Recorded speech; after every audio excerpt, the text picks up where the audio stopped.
Pagi di Pasar Keputaran Surabaya selalu riuh. Suara pedagang menawarkan dagangan bercampur dengan teriakan para kuli angkut, aroma ikan asin, sayur mayur, dan bumbu dapur menyeruak ke udara. Namun, di balik keramaian itu, ada ketakutan yang tak kasat mata, ketakutan akan datangnya Dayat Gondrong, preman yang menguasai setiap sudut pasar. Dengan rambut panjang kusut, tubuh penuh tato, dan mata melotot tajam, ia dikenal sebagai penguasa bayangan yang tak bisa ditentang. Para pedagang kecil hidup dengan resah. Setiap hari mereka harus menyisihkan sebagian keuntungan untuk uang keamanan, yang sebenarnya hanya masuk ke kantong Dayat dan anak buahnya. Jika ada yang berani membantah, maka lapak akan diobrak-abrik, dagangan dibuang ke gat, bahkan terkadang tubuh pedagang malang itu jadi sasaran pukulan. Bagi mereka, membayar adalah satu-satunya cara bertahan hidup. Pagi itu, langkah-langkah berat terdengar di lorong pasar. Sepatu boots hitam beradu dengan lantai semen basah, diiringi suara ketawa kasar yang membuat bulu kuduk pedagang berdiri. "Woi, kumpul semua, waktunya setor," teriak salah satu anak buah Dayat, sambil menendang kotak sayuran yang ada di depannya. Warga pasar buru-buru mengeluarkan uang, tangan gemetar, wajah pucat. Mereka tahu, sedikit terlambat saja bisa berakibat fatal. Dayat Gondrong muncul, berjalan di tengah kerumunan seperti seekor serigala lapar di kandang kambing. Rambut gondrongnya terurai, matanya melotot mencari mangsa, sementara rokok kretek terselip di bibirnya. Ia berhenti di depan seorang pedagang buah yang sudah renta. "Mana setorannya, Lek?" tanyanya dingin. Pedagang tua itu tergagap, merogoh saku dengan gemetar, menyerahkan beberapa lembar uang lusuh. Dayat hanya tersenyum miring, lalu menepuk bahunya dengan keras hingga si kakek hampir terjatuh. Pemandangan itu membuat seluruh pedagang terdiam. Mereka ingin melawan, tapi ketakutan jauh lebih besar dari keberanian.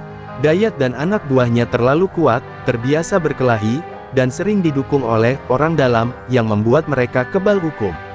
Pasar Keputaran bukan lagi milik rakyat, melainkan milik preman. Di sudut lain, seorang perempuan berambut hitam panjang sedang mengatur dagangannya. Ia menyendok nasi, menata lauk pauk, dan tersenyum pada pembeli. Namanya Dewi Utami. Tak ada yang tahu, di balik wajah lembutnya tersimpan rahasia besar. Namun, untuk saat ini, ia hanya seorang penjual nasi pecel yang sederhana, yang berusaha mencari rezeki halal di tengah kerasnya kehidupan pasar. Dari kejauhan, mata Dayat Gondrong menatap ke arah lapak Dewi. Senyumnya menyeringai, seolah menemukan sumber baru untuk dimakan abis. "Cantik juga, ya, kayaknya bisa jadi ladang setoran baru," gumamnya sambil menghembuskan asap rokok. Anak buahnya tertawa, menatap Dewi seperti seekor burung kecil yang terjebak di sarang ular. Hari itu, Pasar Keputaran tidak hanya dipenuhi transaksi jual-beli. Ada bayangan gelap yang semakin pekat, mendekat perlahan. Tak ada yang tahu, bahwa pertemuan antara Dayat Gondrong dan Dewi Utami akan mengubah nasib seluruh pasar selamanya. Dewi Utami sibuk melayani pembeli yang antre di lapaknya. Wajahnya selalu tenang, seolah hiruk-pikuk pasar tak pernah mengganggu hatinya. Senyumnya membuat orang merasa betah berlama-lama di hadapannya. Meski begitu, tatapan mata Dayat Gondrong dari kejauhan membuat beberapa pedagang berbisik-bisik. Mereka tahu, jika Dayat sudah melirik, maka bencana pasti akan datang. Sambil menghisap rokoknya, Dayat berjalan mendekat, diikuti 3 anak buahnya yang berwajah bengis. Langkahnya berat, suaranya terdengar di antara kerumunan. Orang-orang buru-buru menyingkir, memberi jalan bagi preman itu. Pasar yang biasanya ramai mendadak hening, hanya tersisa suara sendok beradu dengan piring dari lapak Dewi. Dayat berhenti di depan warung kecil itu. Ia memandang Dewi dari atas hingga bawah, lalu menyeringai. "Wah, ternyata benar kata orang. Penjual nasi paling cantik di pasar ini ya kamu, Nduk," katanya dengan nada melecehkan. Anak buahnya terkekeh, menatap Dewi seperti harta yang siap dirampas. Dewi tidak menunjukkan rasa takut. Ia menunduk sedikit, lalu menyodorkan sepiring nasi pecel pada seorang pembeli. "Monggo, Pak, silakan dinikmati," ucapnya ramah. Ia bersikap seolah kehadiran Dayat tak ada artinya. Sikap itu membuat Dayat merasa diremehkan. Aku ngomong sama kamu, loh," teriak Dayat sambil menepuk keras meja lapak hingga piring bergetar. Para pembeli segera mundur, meninggalkan warung itu. Dewi hanya menghela napas pelan, lalu menatap Dayat dengan sorot mata yang tenang namun tajam. Kalau mau makan, silakan duduk. Kalau mau ribut, maaf, saya tidak melayani, katanya dengan suara lembut namun tegas. Ucapan itu membuat Dayat terdiam sejenak. Tak ada satupun pedagang yang berani bicara padanya seperti itu. Anak buahnya melotot, bersiap merusak lapak. Tapi Dewi tetap berdiri tegak, tidak gentar sedikit pun. Dalam dirinya, ajian sakti lembu sekilan yang diwariskan kakeknya mulai bergetar, meski belum ia lepaskan. Beberapa pedagang yang bersembunyi di balik kios mulai berbisik, si Dewi berani sekali, bisa mati kalau menolak Dayat. Mereka gemetar membayangkan apa yang akan terjadi. Pasar yang tadinya hanya diwarnai ketakutan biasa, kini dipenuhi kecemasan yang lebih mencekam. Dayat akhirnya terkekeh, menahan amarah. Aku kasih kesempatan. Besok pagi, kamu setor sama aku. Kalau enggak, jangan harap lapakmu aman, katanya sambil menusuk jarinya ke arah Dewi. Setelah itu, ia berbalik pergi, meninggalkan bau rokok dan ancaman yang menggantung di udara. Namun, di balik kelembutan wajahnya, Dewi sudah tahu, inilah awal dari pertempuran yang tak bisa ia hindari. Keesokan paginya, pasar kembali dipenuhi hiruk-pikuk. Pedagang sibuk menggelar dagangan, suara tawar-menawar menggema, namun suasana tetap terasa berat. Semua orang tahu, hari itu Dayat Gondrong akan menagih janji yang ia lontarkan semalam. Ketegangan seolah menggantung di udara, membuat beberapa pedagang enggan menoleh ke arah lapak Dewi Utami. Dewi sendiri tetap berjualan seperti biasa. Ia menyiapkan nasi pecel dengan senyum, melayani pembeli dengan sabar, seakan tidak terjadi apa-apa. Namun dalam hatinya, ia sudah siap menghadapi badai. Ia teringat pesan almarhum kakeknya, kekuatan itu bukan untuk sombong, tapi untuk melindungi dirimu dan orang yang lemah. Kata-kata itu berulang kali terngiang di kepalanya. Tepat ketika matahari mulai naik, suara sepatu boots kembali terdengar. Dayat Gondrong datang bersama 5 anak buahnya. Mereka berjalan dengan congkak, mendorong siapapun yang menghalangi jalan. Pasar yang tadi ramai mendadak sunyi, hanya menyisakan tatapan penuh cemas dari balik tumpukan sayur dan buah. Dayat berhenti tepat di depan lapak Dewi. Ia meletakkan kedua tangannya di atas meja kayu, menunduk mendekati wajah perempuan itu. Aku sudah bilang, kan? Mana setorannya? Suaranya berat, penuh ancaman. Para pembeli buru-buru kabur, meninggalkan Dewi seorang diri di hadapan gerombolan preman. Dengan tenang, Dewi meletakkan sendok sayurnya. Ia menatap Dayat lurus, tanpa gentar.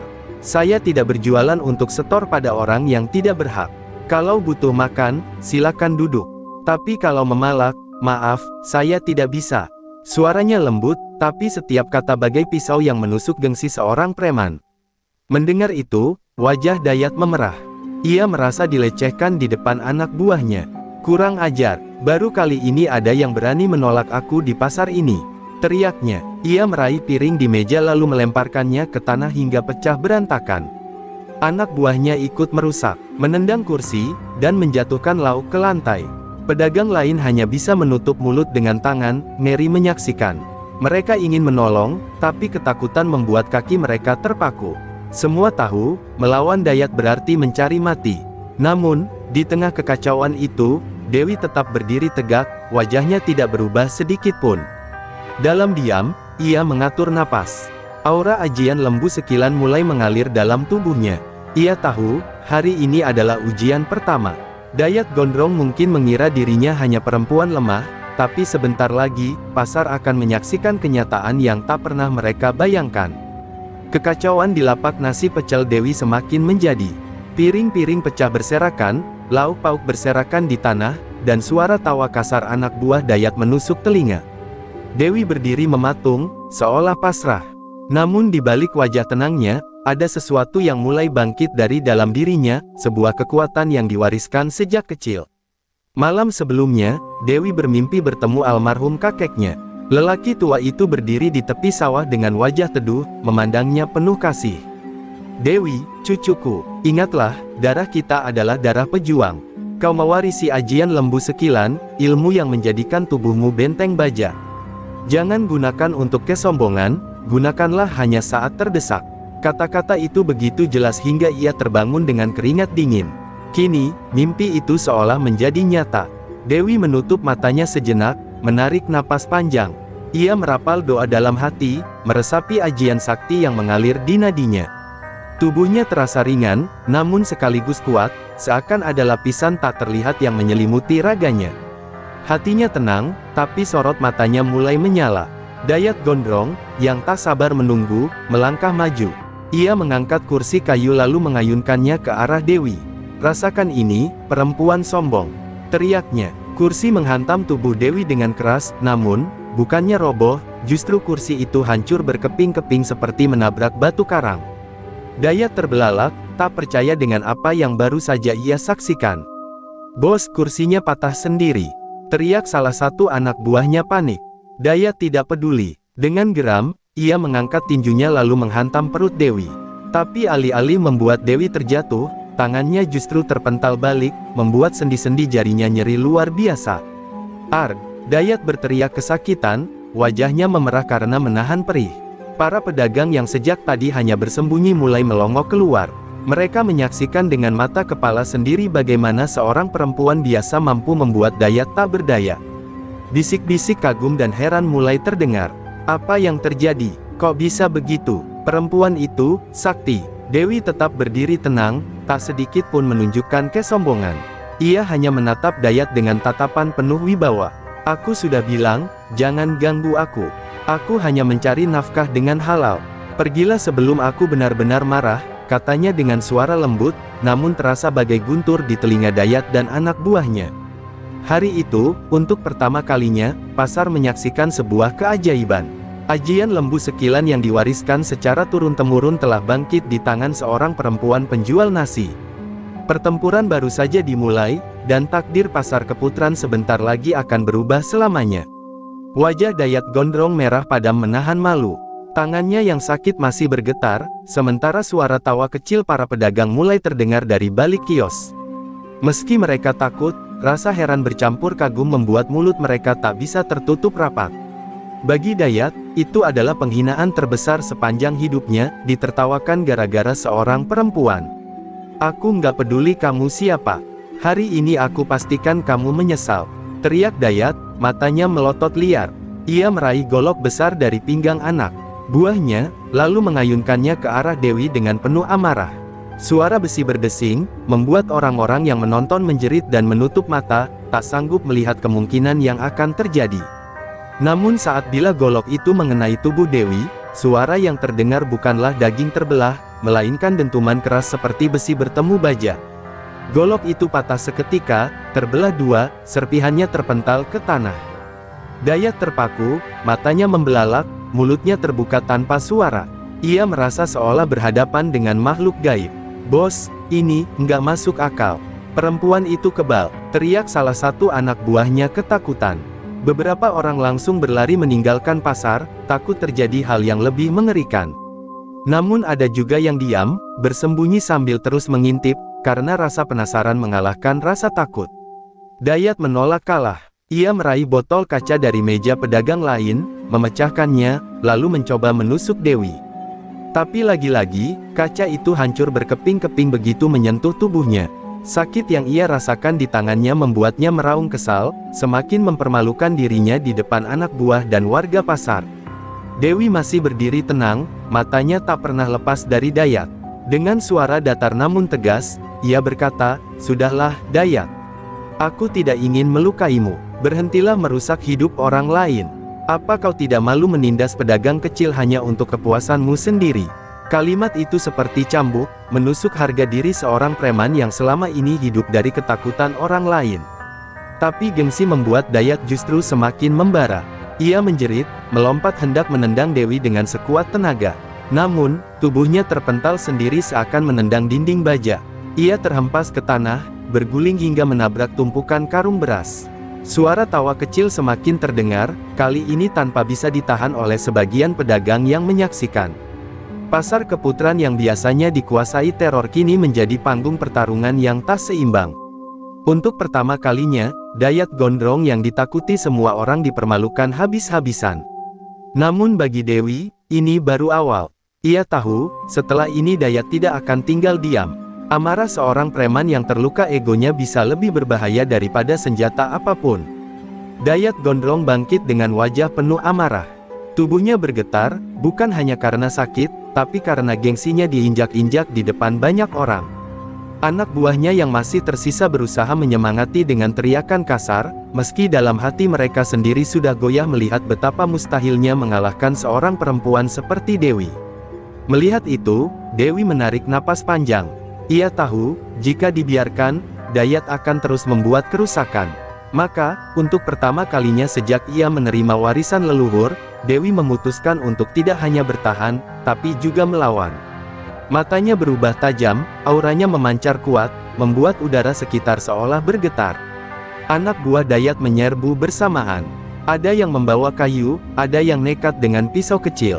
Namun, begitu mereka menghantam tubuh Dewi, semua terpental sendiri, jatuh berguling di tanah seperti boneka yang dilempar. Teriakan kesakitan menggema, darah segar mengalir dari luka akibat senjata mereka sendiri yang memantul. Pasar menjadi gempar. Para pedagang, yang tadinya hanya bisa diam, kini bersorak kecil penuh semangat. Mereka tak percaya bahwa ada seseorang yang berani, bahkan mampu, menghadapi Dayat Gondrong dan anak buahnya. Sorak itu membuat nyali preman semakin ciut, tapi juga membuat Dayat semakin kalap. "Cukup," teriak Dewi, suaranya lantang menggetarkan hati semua orang. Ia melangkah maju mendekati Dayat. Tatapannya menusuk, penuh wibawa. "Aku sudah bilang, aku tidak ingin melukaimu. Tapi kalau kau terus memaksa, jangan salahkan aku kalau tubuhmu sendiri yang hancur oleh keserakahanmu." Kata-kata itu bagai palu godam menghantam hati Dayat yang sombong. Dayat menahan napas, keringat dingin mulai menetes di dahinya. Ia ingin lari, tapi gengsinya menahan. Ia ingin menyerang, tapi tangannya masih bergetar karena sakit. Akhirnya, dengan teriakan marah bercampur putus asa, ia mencoba lagi menerjang Dewi. Namun tubuhnya kembali terpental, kali ini lebih keras hingga punggungnya menghantam gerobak pedagang buah. Orang-orang bersorak keras. Beberapa bahkan menangis lega, seakan belenggu panjang teror pasar mulai terlepas. Dewi tetap diam, tidak merayakan kemenangan. Baginya, ini bukan soal menang atau kalah, melainkan soal menegakkan keadilan. Ia menunduk sebentar, berdoa dalam hati agar kejadian ini bisa membuka pintu kesadaran bagi Dayat dan anak buahnya. Namun, di balik keramaian itu, Dewi bisa merasakan sesuatu yang lebih dalam. Pertarungan ini bukan hanya sekadar masalah pemalakan pasar. Ia tahu, Dayat akan menyimpan dendam. Dan dendam seorang preman yang terhina bisa menjadi bara api yang sulit dipadamkan. Pasar Keputran yang biasanya dibungkam oleh rasa takut kini bergemuruh oleh sorakan. Para pedagang yang dulu selalu menunduk, kini berdiri menyaksikan kejatuhan Dayat Gondrong. Orang-orang yang biasanya menjadi korban pemalakan justru berani mengeluarkan suara lantang, seakan keberanian mereka baru saja dipantik oleh sosok Dewi Utami. Dayat terkapar di tanah, wajahnya penuh debu, nafasnya tersengal. Matanya memerah, bukan hanya karena sakit, tapi juga karena amarah bercampur rasa malu yang menyesakkan dada. Ia bangkit dengan susah payah, mencoba berdiri, namun lututnya bergetar, tubuhnya seperti kehilangan kekuatan. Untuk pertama kali, preman yang ditakuti itu terlihat tak berdaya. Anak buahnya sudah berantakan, sebagian kabur meninggalkan pasar, sebagian lagi meringis kesakitan di tanah. Mereka yang biasanya menebar teror kini justru menjadi tontonan warga. Pedagang-pedagang kecil yang sering dipalak mendekat, menatap mereka dengan sorot mata berani yang selama ini terkubur. Situasi telah berbalik, Dayat bukan lagi penguasa, melainkan pesakitan. Dewi berdiri tegak di tengah lapaknya yang porak-poranda. Meski dagangannya hancur, ia tidak sedikit pun menunjukkan kesedihan. Ada aura wibawa yang memancar dari dirinya, membuat semua orang menaruh hormat. Ia menatap Dayat dengan tatapan dingin, bukan benci, melainkan penuh peringatan. "Ini peringatan terakhir, Dayat. Jangan ulangi perbuatanmu." Namun gengsi membuat Dayat tak bisa menerima. Ia menatap Dewi dengan penuh dendam, giginya bergemeletuk. Kau akan menyesal, perempuan," teriaknya parau. Tapi ancaman itu hanya terdengar seperti suara orang kalah yang kehilangan kuasanya. Orang-orang di sekitar justru menertawakannya, sesuatu yang tak pernah ia alami sebelumnya.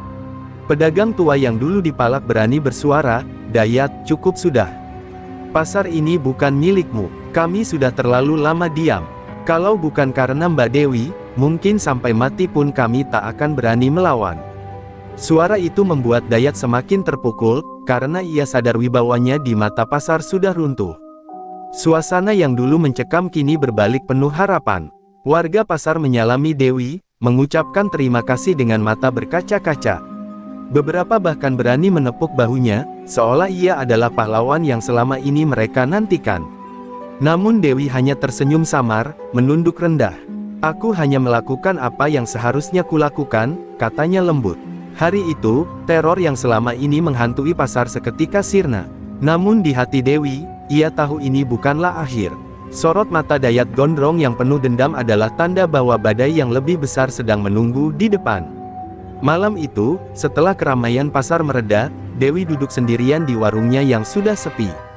Lampu, minyak bergoyang pelan tertiup angin, memantulkan bayangan wajahnya yang tampak lelah. Piring-piring pecah, nasi yang terbuang, serta sisa dagangan yang berantakan masih berserakan.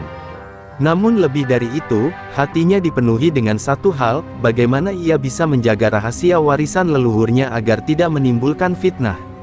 Ia menatap langit malam yang gelap, lalu mengingat kembali masa kecilnya. Kakeknya, seorang pendekar tua bernama Ki Jaya Utama, pernah mengajarinya ilmu lembu sekilan dengan penuh kesabaran.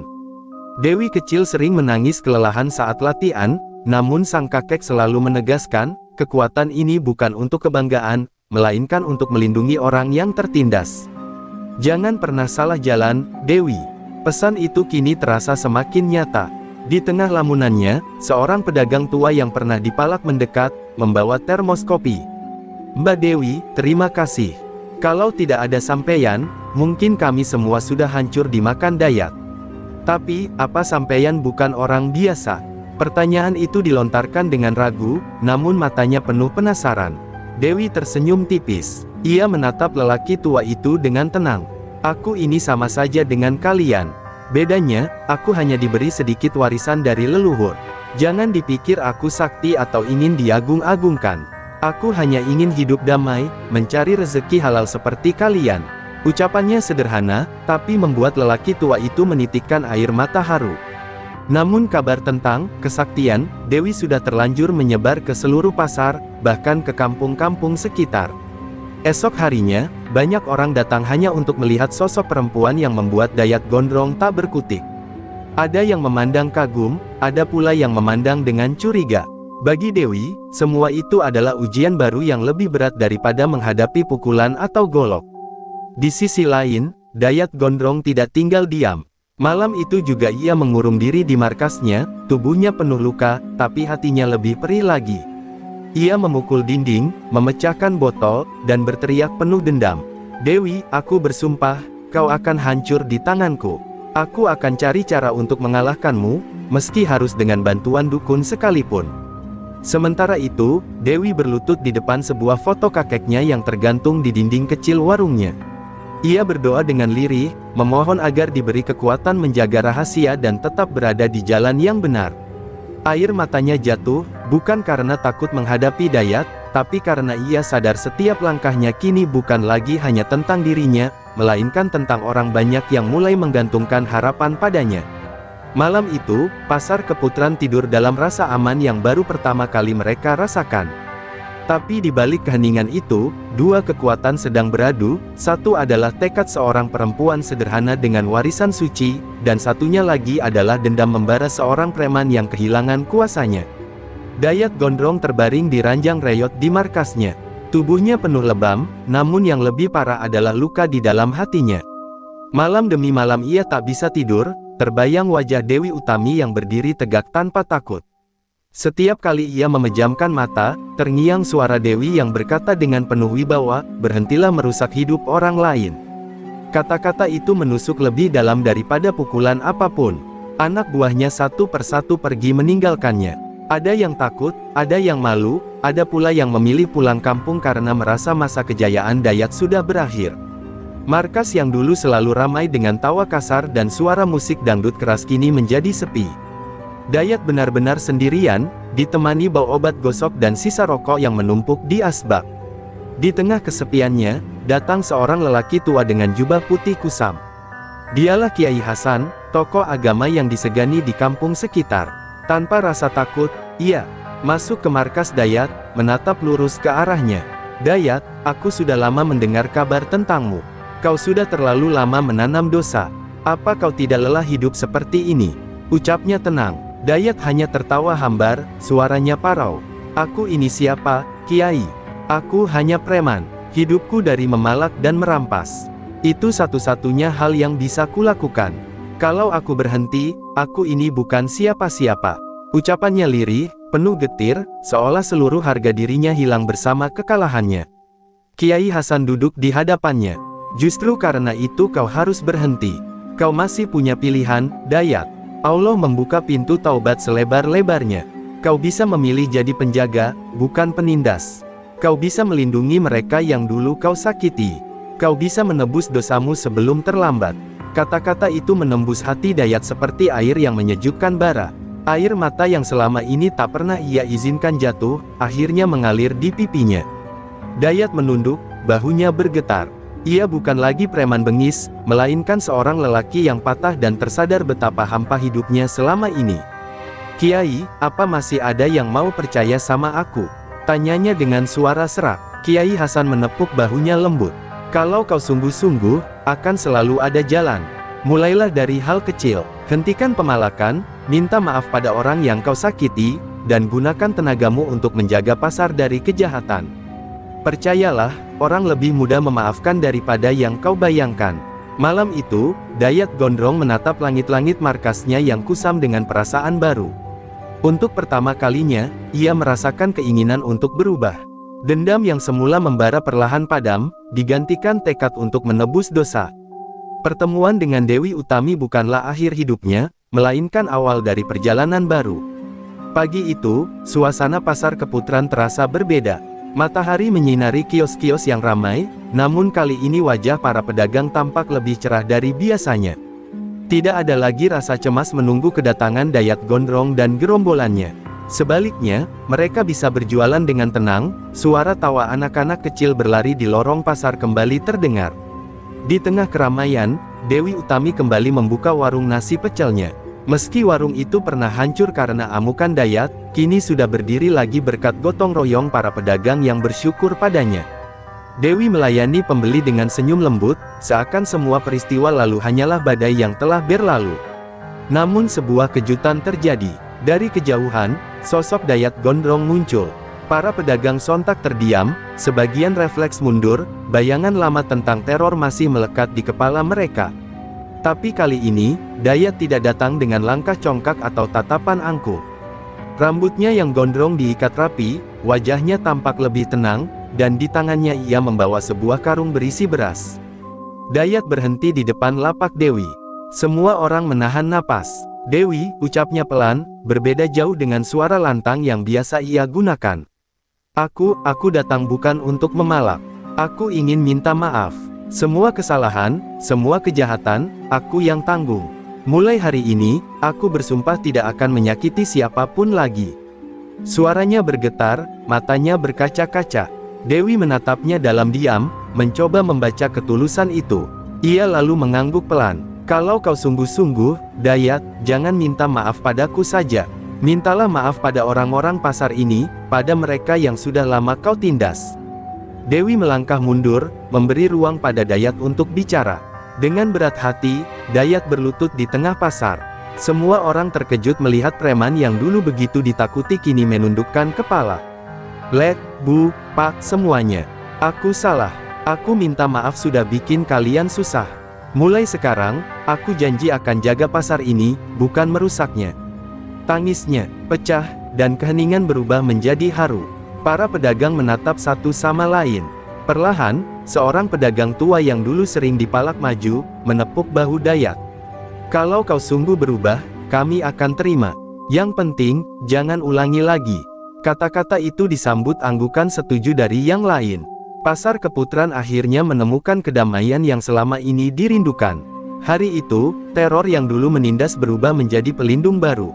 Dewi Utami kembali berjualan dengan tenang, sementara Dayat Gondrong dan sisa anak buahnya membantu menjaga keamanan pasar.